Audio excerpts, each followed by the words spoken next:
matches left to go. Bigatron, can they afford to have anything less than really strong matches from now on? I think what me and Maxman agreed to is maximum of 2 games, but then you would need to have 8, 9, 10-point games consistently throughout the rest of the tournament. So if you make a mistake in this game, then we need top game performances every single time. All right, well, let's head over to our commentators to jump into Miramar here with John, Allen, and Blank once again.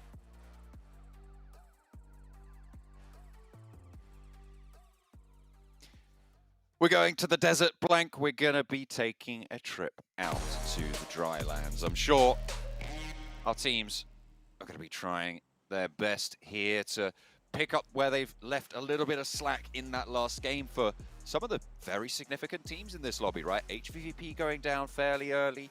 We lost quite a few of those big powerhouse teams. Vampire getting cut down quite efficiently in that compound fight. So hopefully we'll see them return to glory a little bit here. There's hope for some of these teams. Maybe they can pick up the pace, pick up the performance just a little bit. I think for Inco, that game has absolutely sent them skyrocketing towards the top of the lobby, which is really nice to see. I think Inco's taken a lot of pressure off themselves over a big game like that. You don't often see like a 16 elimination, 17 elimination right off the get-go for some of these teams, but it's certainly one of those ones that will really sit yourself nice and happy. And you were saying, you know, for that bubble position in 5th place, you need to hit a 10-point average. Well, right now, you know, technically Inco sorted 3 of their matches, so the next 2 matches Inco could do absolutely nothing. They could go out in 16th place and they'd still be on track to hit that bubble position if they hit 10 points and then match 4, match 5, match 6. So you realistically, Inco's in a very, very good spot to be getting towards that top 5. They just need to carry on that performance. And as we know from Inco, they're very good at finding these positions towards the center of the map. Their macro is pretty decent. I'm liking the decisions they're making. However, very big decisions have to be made going forward with this kind of circle that moves away from the western path on the plane. Goodness me. Yeah, it is really, again, a hard shift. Keeps those islands out to the eastern side. Zoning over towards Impala. Difficult set of rotations now for the teams, as you say, all on that western edge flank. Ooh, shots from LGD. And again, they're in an early scrap. A very efficient knock and flush for LGD, but Enigma Galaxy, again, taking a little bit of a hit here. Galaxy, it's really not what you want to see. 3 eliminations found on that last game, though. It's okay. Not amazing. I think 3 eliminations is consolation prize. Again, it's better than VPE, HVB, Besiktas, and BTR, all teams that we were expecting to do a little bit better towards these finals. Besiktas have had a really good run all year, and I think that we just haven't seen that powerhouse mentality coming out from them. I think you can look at a team like HVP and VPE as well as LGD, just bullies of these lobbies at the moment. LGD in particular, not afraid of absolutely anyone. I think VPE, similar kind of play style where it's just a case of sending in, getting all those points on board, and just taking it to absolutely anyone. 2022 special crate, though, will be dropping soon, December 5th through to January 8th. You can try and pick some of those up, get yourself some nice bit of kit from that one. Make sure you look good in game and support some of these teams as well. Let them know that you're enjoying the show. On the other hand, back to my original point of not being a bully, it's HVP who've taken a bit more of a careful approach to these games. And I think although you'd see them as perhaps one of these teams that goes in and it's very oppressive to play against a lot of times, they don't necessarily take that kind of stance that you see it from LGD and VPE, which is they just send in and they demand attention. They demand that kind of respect coming through from you. You know what I've just realized is HVVP drop northwest on every single map that we play. It's a relatively unimpactful thought, but it's still kind of interesting. Maybe they just like heading southeast, you know? It's their vibe. They're going to be trying to bully from that northwest side. I mean, always go east. That's what I'm talking about. That's all you need to do. If you head east, it's always good. They're going to be trying to head east over to Jakarta. Get into the top 5 spots, not an easy task, especially currently in 14th place, only the single point from that last game. LGD going to be racking up quite a few more than that, obviously with that elim they got in El Pozo just now.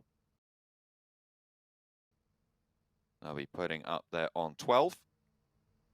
Bacon Time moving in behind Bigatron. Actually, sorry, Bacon Time actually ahead of BTR. As they leave on the east side. Hang on a minute. There's been leapfrog after leapfrog. Did they draw short? No, they're playing 2-2 split. That's what I was confused about. There's 2-2 split from Bacon Time going through on either side of the big drone rotation east. Interesting. Very, very interesting. Heading their way in between BTR at the moment. Trying to get towards Impala as quick as possible. Bit disconnected, and with Shirties heading through the fielded area. We'll see if anyone picks up on this. I think most other teams will be more concerned with their rotation in towards this circle. Anyway, Reject also moving up. BTR, though, as we said, moving through that field, that was always dangerous for them. Are able to pick up a couple there on the way through, just in terms of knocks. No confirms as of yet, though. No, they did manage to pick up one at Bacon Time. There we go. It was a knock into a flush very, very quickly going through. So BTR pick up their first point of the tournament. Good to see. Again, we talked about this team coasting into this stage, and BTR want to put up those numbers to be the only home ground representative over in Jakarta in January. I think a lot of people are cheering them on for that as well. And to be fair, taking out one of the players from Bacon Time nice and early there over in the fields, really just give them a lot of pressure they can now put towards Bacon Time, understanding that they're a team down, or a player down.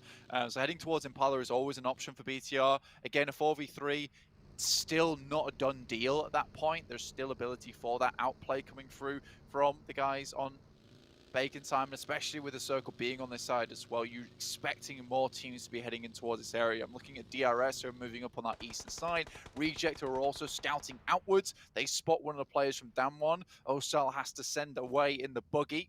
Quickly jumps out.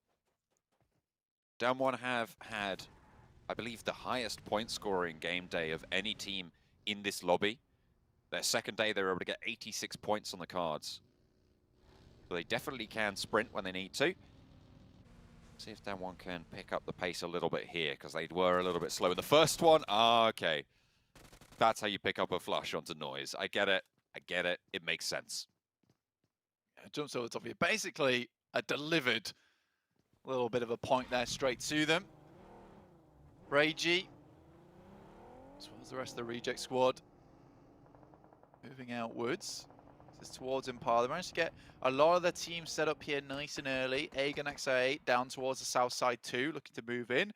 A lot of teams on our outer edges though, very much outer edges too, right on the side of the blue. That's Besiktas. Titans yet to move down from Via de Mar, Minas de Valle. IHC currently in front of LGD as well as Enigma Galaxy, and HVP slowly making their path down from water treatment. We saw this dynamic kind of start to develop yesterday, where there would be this big central group of teams and then a large amount of ground between them and the teams on the outside. It feels like that's going to continue here today, which could be interesting to see unfold in terms of those dynamics. Impala, a big draw for a lot of people. Labanita around that crater as well. Finis Generalis, all valuable spots, and people have headed into them early. And if you haven't, then you're playing all the way back. Yeah, it's a little bit rough. I think that for this place in particular, where the circle's currently setting up towards, where we've got a lot of teams sending very central, that includes Inco, which we sort of expected anyway. IHC able to put up a good performance on last game with 22 points, A7 also 15. LGD, although going out rather early, were able to get that 10-point average on board, which is great to see for them, continuing on their track upwards towards the top of the lobby. But yeah, this is one of those positions where you want to get set up nice and early. I think DRS has certainly gone for that one, which is on that high ground, because the further you get in towards this area of the map, the more the circle shrinks down towards Impala. It is really, really tough to get through Junkyard. I'm talking stale bread tough to get through Junkyard into Impala, and this is the exact position I was actually talking about, so it's great to set up into our conversation next. Is that where Damwon is, Inco, you see BTR as well, a lot of teams will want to make that rotation through there, because there's not a lot of valuable rotational space through Los Leones, up and underneath Impala, difficult to get up towards those mountains, and it might just be even a case that A7 takes a leaf out of Influence Kevin's book on this kind of rotation they saw a lot of times in Americas, which is down south and just playing on that very much coastal ridge and waiting the game out till later. Inco will go untouched by BTR. They find a little bit of a ridgeline. Okay, I say that. Now going to be taking a couple of shots, but only very, very minimally. Victor trying to blend in. You've not fallen anyone, Victor. Your nameplate's orange. I can see you. Get out of there. You're not part of Inco. They do diverge on their paths. Victor moving back over towards Akashi. Game Lord. 3 players alive. They lost Narvalo. That's basically half their team right there. Robs trying to scout out the position, but BTR hold the longhouse. Currently a really good spot for BTR. Again, when you're looking towards this bottom side, if you want to bring that average up, you're looking at a 20-point game. You're in those 0-point numbers. So for BTR, a really big match here required because, again, now you're playing catch-up. And this is what happens in a sprint is you never want to be towards the bottom of the lobby after that first game. You always want to be ahead because that gives you time and distance to really pull back any mistakes you make. You don't want to be instantly rectifying the wrongs that happened in that initial match. And going down with 0 points is really not the way to do it. So for BTR, being in this type of position where they have a lot of ground to play around with, a lot of open space around them to take presence, take shots at anyone coming in, this is the perfect opportunity for them. Looks like Alpha 7 have indeed picked up the influence Kemin strat. I really like this. This is the exact kind of strat that they fell prey to over in the final game of America's Championship, where they were moving down through Levandita. They got absolutely picked apart on this rotation. Instead, Influence Kemin take a different approach from El Azahar, send down here and just wait the game out and actually come out with a chicken dinner at the end. So it's nice to see that Alpha 7 is doing their homework and really good. They're taking a little bit of a strat out of their brethren's book. I like that. We'll be seeing Influence Kemin in the finals as they keep it up. 15 points on the first game. Looking to try and put up a good result here as well on game number 2. It is really, really fast-paced in this lobby, so getting these good results, as you said, early, brilliant news. HVVP on the northern side, going to be close to Vampire. Both teams will have to move even further south, actually towards that position that you said was really strong for Bigatron. It does shift a little bit away from Impala, so the teams will not have to push all the way into the town. And it goes a little bit more into the wilderness, onto the outside of the mountains. Yeah, for HVP in particular on the northern side, it makes the life really difficult. I mean, you're sending Tixie out now down towards that south side. More than likely, he might take a knock here. I don't think it's very unreasonable to say that this is a dangerous play from him, but he's looking for any little bit of cover that he can pick up. This northern side so barren. Heading further downwards, there's a lot of space for these teams to play in, a lot of compounds, a lot of ridge sides, which is why you can see 16 teams comfortably sitting in here on a fairly even split. But look at this from HVP. You can see exactly why this is so tough going forward for them. BTR haven't taken too many shots down towards them as of yet, all in vehicles, so they should be quickly getting into a position that is fairly safe. They're trying to stay away from that longhouse as much as possible. We see Meku doubling back at the moment, making sure that they keep the northern side clear. Yeah, fallen prey to backfills a couple of times. And HVVP playing it systematically, just trying to stay alive here. Vampire shifted down to the west, 2 players in this building. The rest of them playing on the outside of it. IHC moving in. This is southwest side of the next circle. Titan are further out than they are.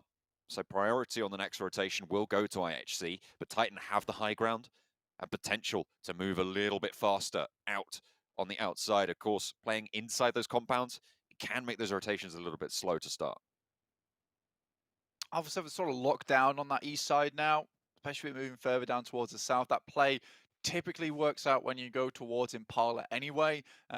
Though, again, this is a real passive strategy. I think for Alpha 7, they need to commit to this fact that they're not likely going to be in any engagements for a long, long time. I think taking an engagement with DRS and the players up towards there in the warehouses would not be a bad idea, considering the split off the moment and the rest of the players from DRS currently on the mountain side. They do have to come down. But again, this is a situation where Alpha 7 has to divert attention in 2 directions. So let's be very, very careful. Reject, decent spot, cross the road. Making sure they're holding onto these sight lines, onto these crossing, onto these rotations so far is okay for them. But again, very difficult terrain to play here on the map over towards the south side of Impala. A lot of places for people to hide as well. So you're more likely going to see more and more of these straight 4v4s coming through from teams, which is going to make this match at least very exciting.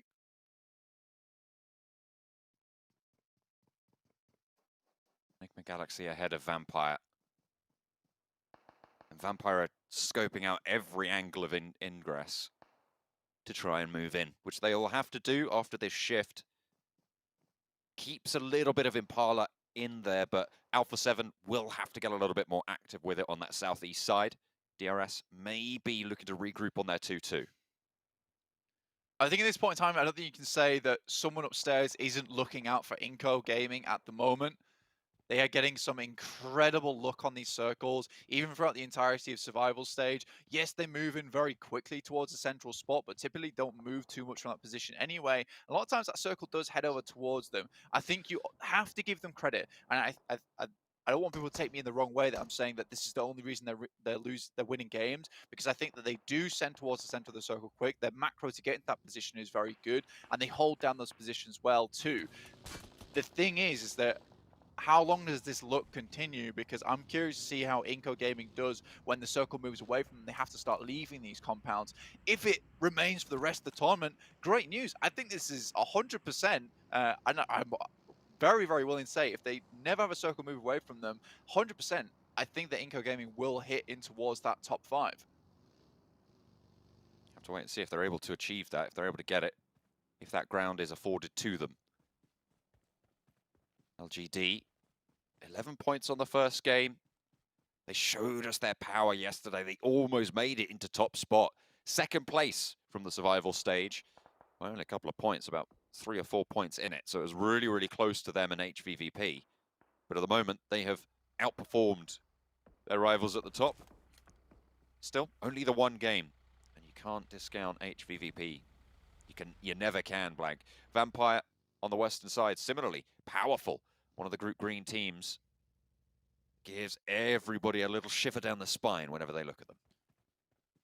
So you can't discount HVP. I think it's one of those things where, you know, if they're gifted one of these great edge playstyle games where they can comfortably rotate in and start clearing out members, they'll do very well. I don't think that this is one of those games though, John, with the amount of compounds that are still available, playing on this edge side, it's going to be very difficult to pick up these knocks to capitalize on the back of it, especially from this northern side where it is so open. So for HVP, they're going to have to play a very long game here. We're talking 25 minutes before they start being able to do anything, and that's with the hope that the circle moves back up towards that northern side, because BTR currently are one of the teams that they would like to go up against.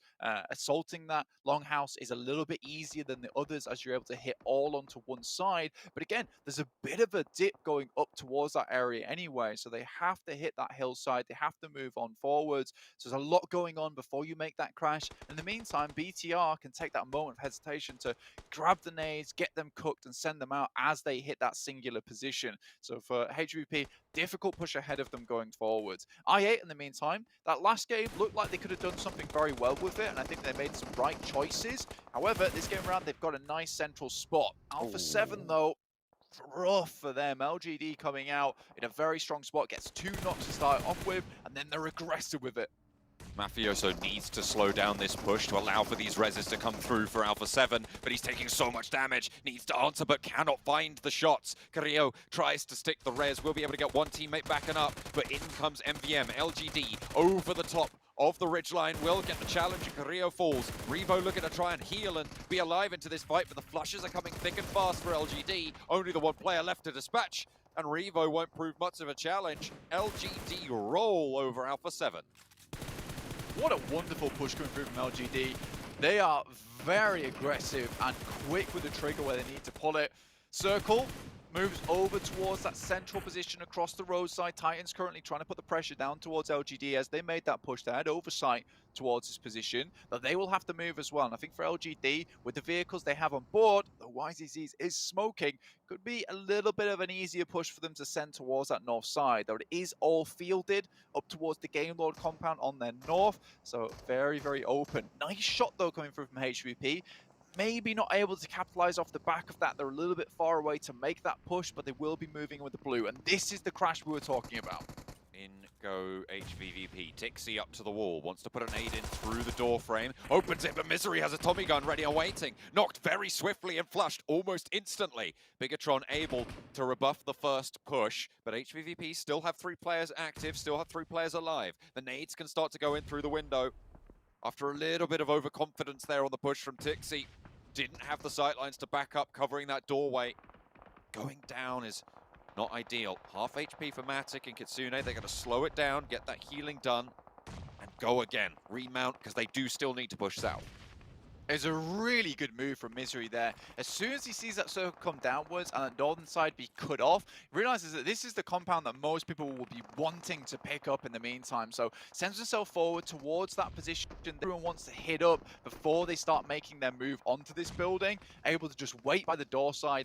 Really, really, really well done to Misery. And now HVP have to make some tough, difficult decisions going forward. Down1 get absolutely cut to pieces by the guys from Inco. Not quite out yet, though, with 2 players down and knocked, but Forest, another one to hit the deck just as a res comes through for that team. Vampire trying to push in from the western side. IHC trying to stop them doing just that. Aegon Exciator there as well, just a little bit ahead. It's a difficult push for both of these 2 teams. We have on camera at the moment, Alex taking heavy shots. Will be traded off. Vampire fighting out on 2 fronts and actually winning both of those challenges. Going well for them so far. Stoned. Pushing Aegon XI8 back a little bit into their compound, retreating their position. Nade over from Icy is good, and Schwepp does go down to Godless from IHC. Ravenclaw moves up into the smoke, moves over, and potentially going to be looking for this res as well. They do not have a lot of time to get it done. Stoned is ticking away very, very fast. Icy still doing so much work for the squad. Finally, the flush comes through onto Stoned. Looks like Vampire will be playing on with 3. Looked like they had a little bit of a shout, but now they turn their attention over to Aegon XI8. IHC disengage a little bit. Icy not wanting to push over, and the rest of the team much further south. Difficult for VPE here, right on the edge. No cover to speak of. Find their way through. Aegon XI8 cannot hold the entirety of that compound to themselves, but they're doing a good job of it. They're split a little bit, so losing members would be unideal. IQ not going down, really important for them. That might have opened things up pretty massively on their side. IHC outside of the zone itself, so VPE will have to move through here.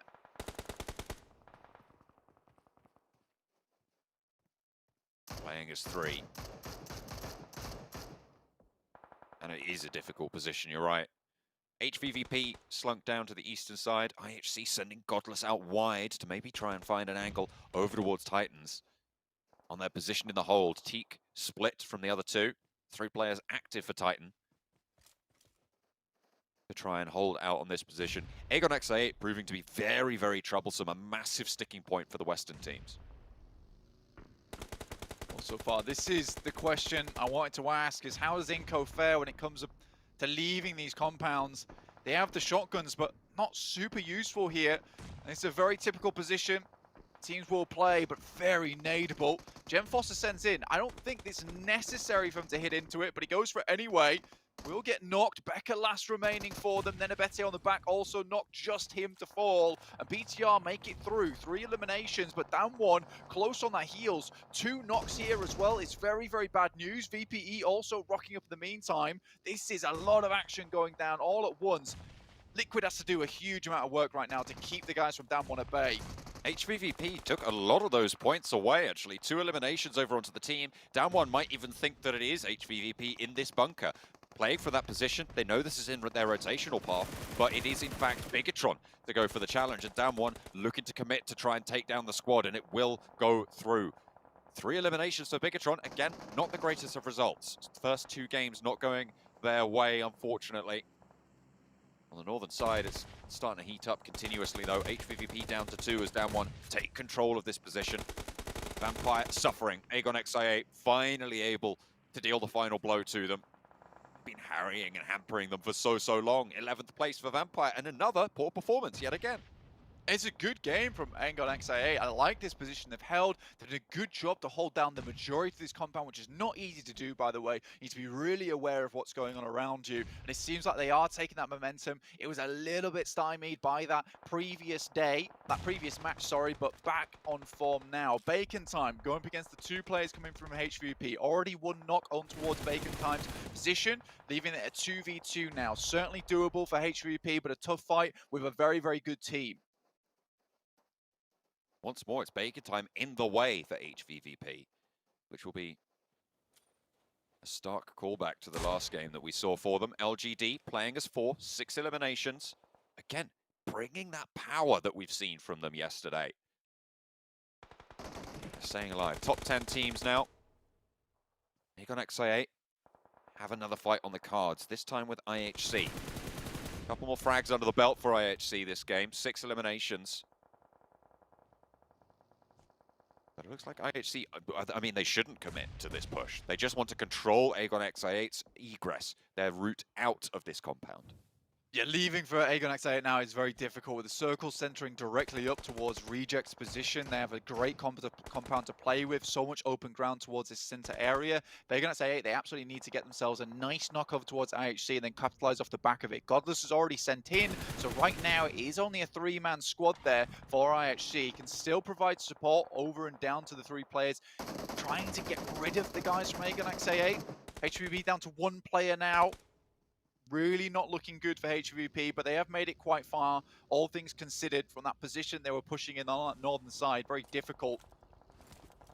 But quite far isn't far enough, Blank. It's not going to cut the mustard here in the last chance scenario. And remember, HVVP was a team that everybody was expecting to go through as a direct qualifier from the Group Green stage. They did so much work. LGD getting cut down on their push towards DRS. They're taking heavy fire, heavy punishment, and will fall, in fact. Delta, the only casualty there. And DRS might even be able to get this res if they're quick about it. Picking him up, grabbing him on into the circle, and DRS up to 5 eliminations. Aegon XI8 now, looking for a challenge. Over onto IHC, spray transfer to Seoul. Not quite able to get that final tick there, but IQ goes down. Will get knocked behind the bus, and there's a bird on. Down 1, right across the way as well. Looking to put those nades through.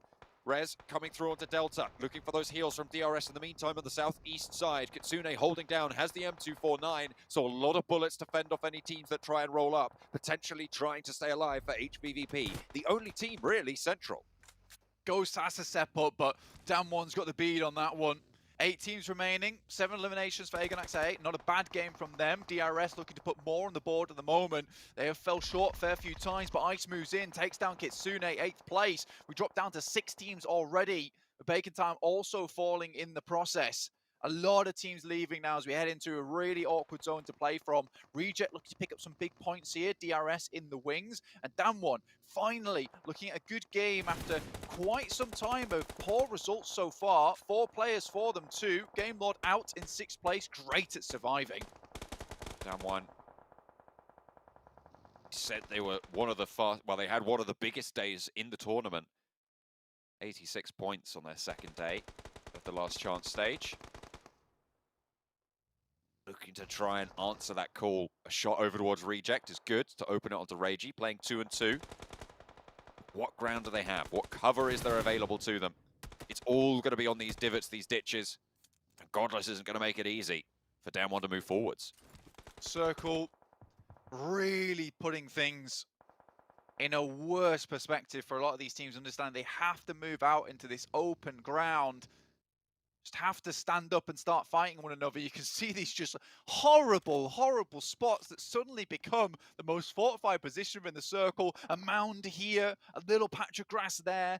These are the best spots in the circle, as well as IHC currently still holding on to this shack, but that's outside. You'll have to leave this at some point. Besiktas finally looking for a good game here. 4 players, but they haven't shown us that potential so far. And even 4 players in the top 5, I'm doubtful of what kind of performance they can bring. So I'd be very surprised and happy to see something good come out of them now. Down 1 looking to move through. Godless is there, still proving troublesome for them, but they swing up and wide, bait the peak, and there's a duo at the back to go for that team shot there. Godless will fall down. Forest able to pick that up. Now their attention turns to Besiktas and Reject, who have started to strike out their way. Down 1 playing on a really solid ridgeline here for the squad. You can see everybody almost looking their way. It looks like everything's funneling there, but there are still sidelines to be fought over, and Besiktas spike out towards DRS. 1 knock going over to both of these teams, and it's 4 full force squads right now, but Enjoy goes down and Besiktas' numbers are dwindling fast. Everybody wants this spot. They're currently down 1 hold. Nade comes over the top. It's a long throw here from Reiji. One of the top players coming through from Japan. Hits just a little bit too short, but it's kind of on target. Now Reject can maybe push on this. Fabian desperately sending around in the buggy like a bumblebee, looking for those scouting opportunities, but in come Reject. Uh-oh. Gonna be able to find an early knock as well. Sung low HP, they just need to put bullets down range, and that's how you do it. 2 players fall from Reject, and now Forest pushes forwards to try and capitalize on the momentum they've gained. 2 players down from down 1 as well, and it's an even fight. Forest falls, now it's just Sung looking for the shots over to Divine, has to go for the weapon swap, but it's not there. And Reject take down 1. But they've diminished so much in these last couple of seconds. Blank, Reject are only on 1 player, and they really don't have the time to go for this. They just have to step straight into the next challenge. Delta shots over the top, and Besiktas taking heavy punishment. DRS 2, Besiktas 2, Reject 1.